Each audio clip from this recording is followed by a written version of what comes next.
My name's Matt Botel. We run a charity called Free 3D Hands, making hands and assistive devices for people all around the world. And gee whiz, with the shortage of PPE that we have now here in Australia, we decided to act upon that and start repurposing 14 of our 3D printers towards making protective face shields as additional PPE for people on our front line. That's fantastic. So how many are you hoping to be able to make? So our target is to make 2,000 of these face shields and any more that's required after that. We've been speaking with government over the last week. They're currently doing a call for manufacturers in Australia to understand what their capabilities are, to go through an information collecting process. But we really realised that we don't have time to wait. And I actually had to utilise $14,000 of my first home deposit savings to really secure the materials required so that we can get onto it now. So are you seeking government help, financial help, Matt, to help you produce these masks and more of them?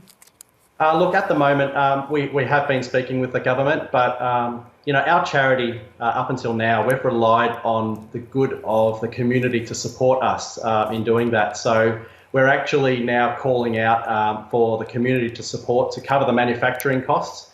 Any money that we do raise above our target, we're actually hoping to employ people in our own local community who have been stood down during the coronavirus pandemic. And all of the details are on our website at free3dhands.org.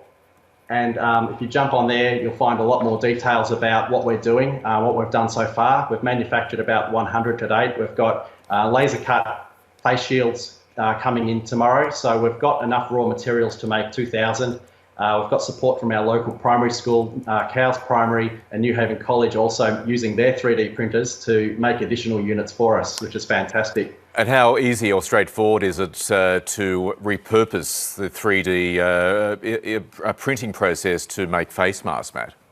Well, there was an open source design by Prusa released about a week ago. So we were able to get that file. It was a couple of days to do testing and trialling. We've had some great support from Bass Coast Health in testing and getting evaluation feedback. But from a process point of view, 3D printing, if you put a new file into it, you can immediately change your production process. All it's required is going and buying a few extra part tubs and uploading the new files to print. Matt Botel, we wish you all the best. Congratulations, and let's hope that government support is forthcoming.